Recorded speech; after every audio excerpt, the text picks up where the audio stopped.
এখন তো মার্কেটে ইলিশ প্রচুর, আর বর্ষাকালে ইলিশ খাওয়ার মজাটাই আলাদা।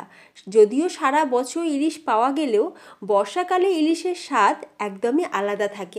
আর এই বর্ষাকালে ইলিশ দিয়ে আমরা কিন্তু নিত্য নতুন বিভিন্ন রকম আইটেম বা রেসিপি বাড়িতে বানিয়ে থাকি। আমার চ্যানেলে আমি ইলিশ দিয়ে অনেকগুলো রেসিপি তোমাদের সাথে শেয়ার করেছি, তেমনই আজকেও ইলিশের অসাধারণ স্বাদের একটা রেসিপি তোমাদের সাথে শেয়ার করব। রেসিপিটা ভীষণ সহজ আর সিম্পল, যে কেউ বানাতে পারবে। তবে আমি কিভাবে বানাই আজকে সেটাই তোমাদের সাথে শেয়ার করব। নমস্কার, বেঙ্গলি পাকশালায় তোমাদের সকলকে স্বাগত। আজকে আমাদের রেসিপি ইলিশ বেগুনের তেল ঝোল।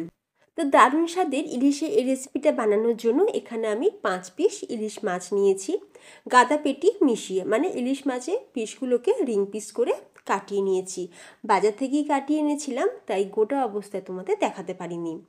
এখন 5 পিস ইলিশ মাছ আমরা খুব ভালো করে একবার ধুয়ে নিয়েছি। ইলিশ মাছ কিন্তু খুব বেশি ধুতে লাগে না। গোটা অবস্থায় মাছটাকে ভালো করে ধুয়ে নিয়েছি, তারপরে গায়ে আঁশটা ছাড়িয়ে পরিষ্কার করে নেওয়ার পর আর একবার ভালো করে ধুয়ে নিয়েছি। এখন মাছের গায়েতে লবণ আর হলুদ খুব ভালো করে মাখিয়ে নেব। লবণ আর হলুদ মাখিয়ে 5 মিনিট রেখে দেবো। অনেকে ইলিশ মাছ না ভেজেই রান্না করে, তবে আমি একটু হালকা ভেজে রান্না করব, তাতে করে মাছের ঝোলের স্বাদ কিন্তু আরও বাড়বে। গ্যাসের ওপর কড়াই বসিয়ে দিয়ে দিয়েছি সর্ষের তেল। তেলের মধ্যে 1 চিমটে একটু লবণ দিয়ে দিলাম। মা বলে যে তেলের মধ্যে একটু লবণ দিয়ে মাছ ভাজলে মাছগুলো কড়াইয়ের নিচে লেগে যায় না। যেহেতু আমি ননস্টিক কড়াই ব্যবহার করছি না, তাই। এখন তেলটাকে কড়াইয়ের চারিদিকে খুব ভালো করে লাগিয়ে দেওয়ার পর একে একে 3 পিস মাছ আমি দিয়ে দিলাম। দিয়ে আমরা মাছগুলোকে উল্টে পাল্টে একটু ভেজে নেব। মাছ কিন্তু খুব বেশি লাল লাল করে ভাজবো না, কারণ ইলিশ মাছ বেশি ভাজলে কিন্তু ভালো লাগে না, একটা শক্ত ভাব এসে যায়। সেই জন্য মাছগুলোকে হালকা লাল করে ভেজে তুলে রেখে দিলাম।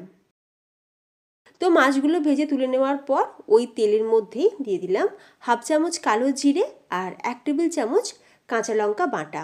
এখন কালো জিরে আর কাঁচা লঙ্কা খুব ভালো করে একটু ভাজা ভাজা করে নেব। একটু ভালো করে ভাজা ভাজা করে নিলাম।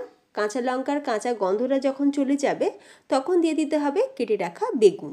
এখানে আমি বেগুনগুলোকে একটু লম্বা টুকরো করে কেটে নিয়েছি। তো বেগুনগুলো একটু বড় বা একটু লম্বা টুকরো করে কাটলে দেখতে আর খেতে দুটোই ভালো লাগে।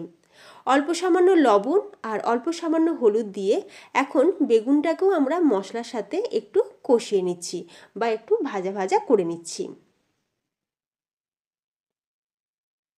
চাপা দিয়ে আমি 2 মিনিট বেগুনটাকে একটু ভালো করে কুক করে নিয়েছি।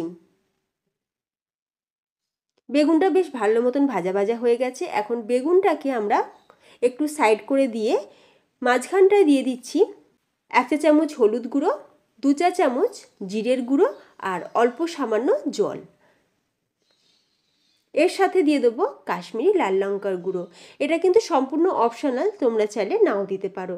কাশ্মীরি লাল লঙ্কার গুঁড়োটা দিলাম যাতে কালারটা একটু ভালো আসে। আর ঝালের জন্য তো আমরা কাঁচা লঙ্কা দিয়েছি। এবার আমরা মশলাটা খুব ভালো করে কষিয়ে নেব। বেগুনের সাথে মশলাটা একটু ভালো করে কষিয়ে নিচ্ছি। মশলা যখন ভালোভাবে কষানো হয়ে যাবে দিয়ে দেবো এখানে পর্যাপ্ত পরিমাণে জল। আমি এখানে 2 কাপ পরিমাণে জল দিয়ে দিলাম। জলের পরিমাণটা তোমরা কতটা ঝোল রাখবে সেই অনুযায়ী কিন্তু নির্ভর করবে। তোমরা যদি একটু বেশি ঝোল বা একটু বেশি পাতলা পছন্দ করো, সেক্ষেত্রে জলের পরিমাণটা একটু বাড়িয়ে দেবে। আর যদি মনে করো যে না একটু শুকনো শুকনো বা একটু গা মাখা করবে, তো তাহলে জলের পরিমাণটা একটু কম করে দেবে। এখন ঝোলটা ফোটার অপেক্ষা করব। ঝোলটা যখন খুব ভালোভাবে ফুটতে শুরু করবে দিয়ে দেবো ভেজে রাখা মাছগুলো। মাছগুলো দিয়ে এখন আমরা চাপা দিয়ে খুব ভালো করে কুক করে নেব। তবে তার আগে আমরা দিয়ে দিলাম 2টো চেরা কাঁচা লঙ্কা। লবণটা যেহেতু দিইনি সেই জন্য একটু লবণও দিয়ে দিলাম। দিয়ে এখন আমরা চাপা দিয়ে মাছগুলোকে গ্রেভির সাথে খুব ভালো করে ফুটিয়ে নেব।